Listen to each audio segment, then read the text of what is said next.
नरेंद्र मोदी ने किसानों से, तथाकथित किसानों से बात किया है। तो आज हम भी जानना चाहेंगे कि आप लोग क्या सोचते हो इसके बारे में, जो नरेंद्र मोदी ने आज जो ड्रामा, जो मेलोडियस ड्रामा पेश किया। क्योंकि सारी मीडिया उनके हाथ में है, सारे चैनल्स अडानी अंबानी का है, और ये लड़ाई अडानी अंबानी के लिए मोदी लड़ रहे हैं। तो निश्चय है कि जो भी दिखाया जाएगा, मोदी जो करेंगे वो भी दिखाया जाएगा। अगर मोदी बाथरूम में जाएंगे, अगर कैमरा वहां जा सकता है, तो वहां के सीन्स भी दिखाए जाएंगे। जो नरेंद्र मोदी से ऐसे सवाल करते हैं जिसका जवाब नरेंद्र मोदी के पास नहीं होता, तो फिर ऐसे लोगों को वो वॉच में डाल देते हैं, वॉच करने लगते हैं, और उस आईडी को स्लो करवा देते हैं, उस आईडी को बंद करवा देते हैं, उस प्रोफाइल को बंद करवा देते हैं, जो कि हमारा लगभग महीने में 4 से 5 आईडियां बंद होती रहती हैं। मोदी के झूठ को काउंटर करेंगे, मोदी के झूठ को काउंटर करेंगे, मोदी के झूठ का पर्दाफाश करेंगे। नरेंद्र मोदी झूठ बोल करके पैदा हुए होंगे, भगवान को भी डांच दे करके वो पैदा हुए होंगे, ये कहा जा सकता है।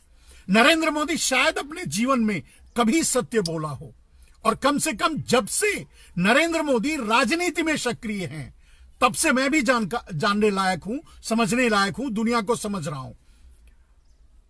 और तकरीबन 40-45 साल से।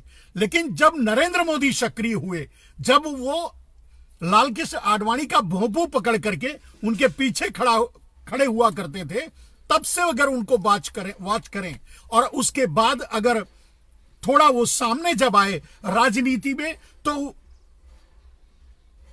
गुजरात के मुख्यमंत्री के रूप में सामने आए। पहले प्रवक्ता थे भारतीय जनता पार्टी के, और भी कुछ पदों पर रहे होंगे, और फिर होते हुए जब गुजरात के मुख्यमंत्री बने, तब से उनको डीप वॉच कर रहे हैं।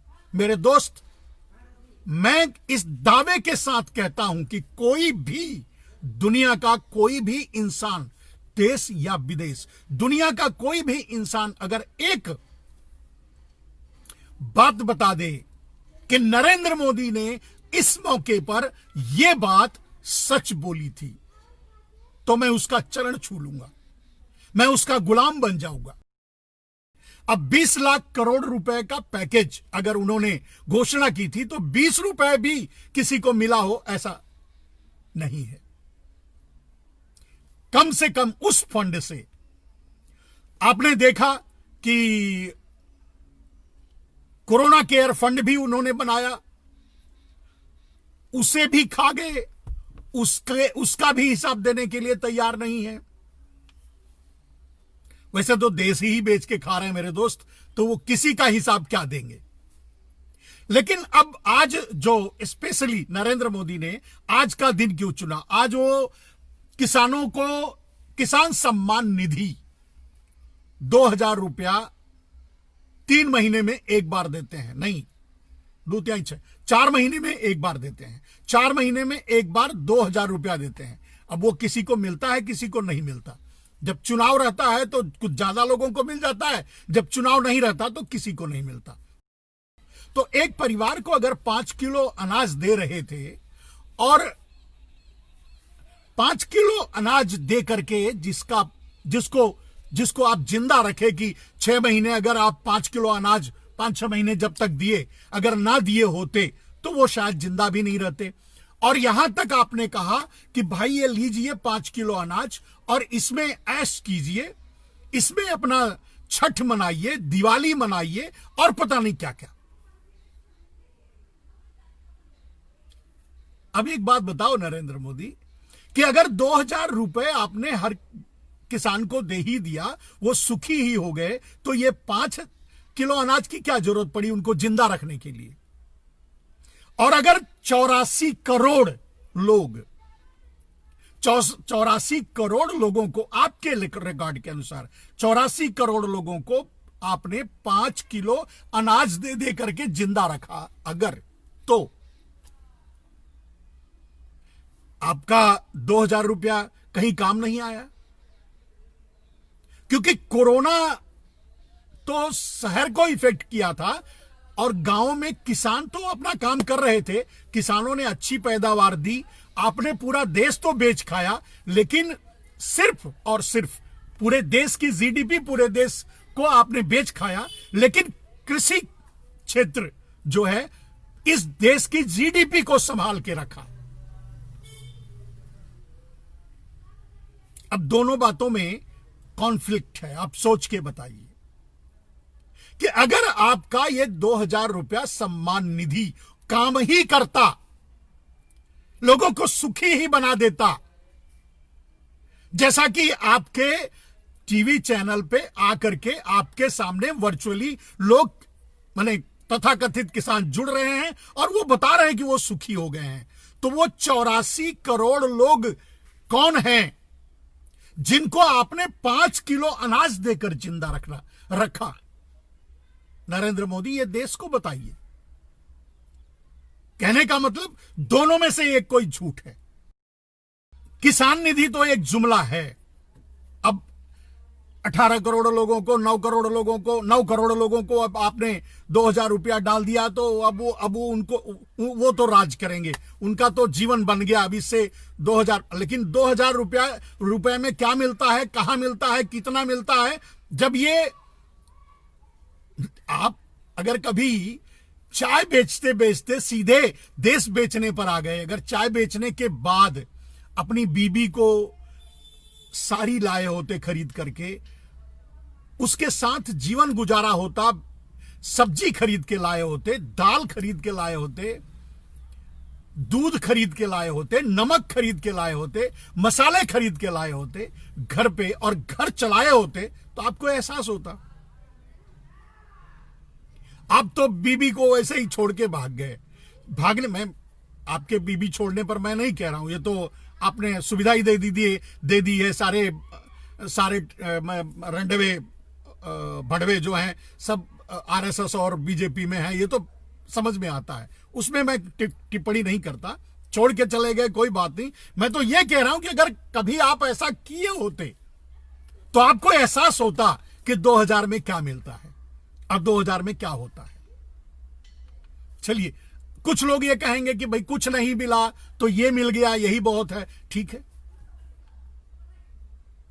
बहुत है, लेकिन अब ये 2000 रुपया दे करके आप उनका सब कुछ छीन लेना चाहते हो। चलिए, एक किसान को 2000 रुपया तो आपने दिए, कह रहे हैं दे दिया, किसको मिला किसको नहीं मिला वो अलग बात है, लेकिन क्या 2000 रुपया दे करके किसान से उसका सब कुछ छीन लेना चाहते हो? सब कुछ अडानी अंबानी को दे देना चाहते हो? इस बात पर मैं आगे बोलूंगा। अब समझो, बात को समझो मेरे दोस्तों। किसान विरोध कर रहे हैं। Narendra Modi divide and rules को फॉलो करते रहे हैं। डिवाइड एंड रूल्स कहने का मतलब, मैंने पहले भी बताया है कि जब ये मुख्यमंत्री बने तो भुज में, कच्छ में भूकंप आया था, उसके बाद वहां के जो तत्कालीन मुख्यमंत्री थे हटाए गए, छोड़ दिए, उतारे गए, फिर इनको लाया गया। 6 महीने में ऐसा कुछ भी नहीं कर पाए थे, असंतोष तो था ही, ये हार जाते, लेकिन इन्होंने पहली चाल चली, 59 कार सेवकों को जिंदा जलवा करके और गुजरात में दंगे करवा दिए, और उसी दंगे के बहाने से ये गुजरात का चुनाव लड़े 6 महीने के बाद और चुनाव जीत करके मुख्यमंत्री बने। कहने का मतलब, एक भेड़िए का पहला शिकार 59 कार सेवक हुए थे, जिनको जिंदा जलवा करके नरेंद्र मोदी फिर से मुख्यमंत्री बने। अब भेड़िए के मुंह में खून लग गया, उसे पता चल गया कि इस तरह से खाया जा सकता है, इस तरह से लोगों को खत्म किया जा सकता है। हाथ लग गया, करने लगे। अब उसी का प्रयोग उन्होंने बार बार किया। यह अलग विषय है, मैं दूसरे विषय पर लेके आता हूं मेरे दोस्तों, कि नरेंद्र मोदी आज कुछ लोगों को यह कहकर कि ये किसान हैं और बड़े सुखी हैं और जो किसान बिल लाया गया है वो बहुत अच्छा है, यह बताने की कोशिश कर रहे थे। लेकिन लाखों लाख किसान दिल्ली के बॉर्डर पे बैठे हुए हैं, अपने घरों से बाहर रोड पर, वो उन्हें किसान नहीं दिखते। चलिए, ये एक डिबेट का विषय हो सकता है, लेकिन प्रश्न ये है कि नरेंद्र मोदी जो किसान मांग रहे हैं, कह रहे हैं, वो ना मान करके वो जो कह रहे हैं, यानी कि जो 3 बिल लाए हैं, उसके पक्ष को रखना चाहते हैं नरेंद्र दामोदर दास मोदी। किसान कह रहे हैं हमें नहीं चाहिए, ये बिल वापस लो। नरेंद्र मोदी कह रहे हैं नहीं, ये बिल अच्छा है, हम आपको देंगे ही और आपको लेना पड़ेगा। आखिर क्यों? बस मेरा छोटा सा सवाल, आखिर क्यों? नरेंद्र मोदी जी, आपको क्या फायदा है? किसान कहते हैं हमें नहीं चाहिए, वापस ले लो। अब आप दुनिया भर के नकली किसान पेश करने की कोशिश कर रहे हो। नकली इसके लिए कह रहा हूं क्योंकि आगे मैं बताऊंगा कि क्यों नकली। तो और आप कहने की कोशिश कर रहे हो कि नहीं, ये सही है, हम ये बिल लागू करेंगे। आखिर क्यों नहीं बताओगे? सच ये है नरेंद्र दामोदर दास मोदी कि आपका ही फायदा है इस बिल से, और इसीलिए एक टांग पर खड़े होकर के इस बिल के पीछे पड़े हुए हो। अब कैसे? आपका फायदा यानी अडानी और अंबानी का फायदा। आप कहते हो सारी चीजों पर तो आप बात करने के लिए तैयार भी हो। कहते हो चलो हम एमएसपी पे बात कर लेंगे, कहते हो चलो हम मंडी पे भी बात कर लेंगे, भंडारण, इस पर एमएसपी पर बात करने के लिए आप तैयार हो, कुछ और रिव्यू पर बात करने के लिए तैयार हो। लेकिन मैं समझता हूं कि 2 चीजों पर आप बात नहीं करना चाहते। पॉइंट नंबर 1, आप किसी भी कीमत पे कॉन्ट्रैक्ट फार्मिंग से पीछे नहीं हटना चाहते, करेक्ट? और दूसरा, भंडारण की क्षमता जो अडानी अंबानी को आपने अनलिमिटेड दे दिया, इससे पीछे हटना नहीं चाहते। ये 2 चीज आपके लिए बहुत महत्वपूर्ण है और इनसे पीछे हटना आपके लिए संभव नहीं है, नहीं हटना चाहते। बात तो यही है ना। लेकिन अगर आपको तो बीबी भी नहीं है, बच्चे भी नहीं है, कोई नहीं है, और अगर सारे किसान तकलीफ में हैं, सारे किसान कह रहे हैं इसे उठा लो, हटा लो, तो आपको क्या है?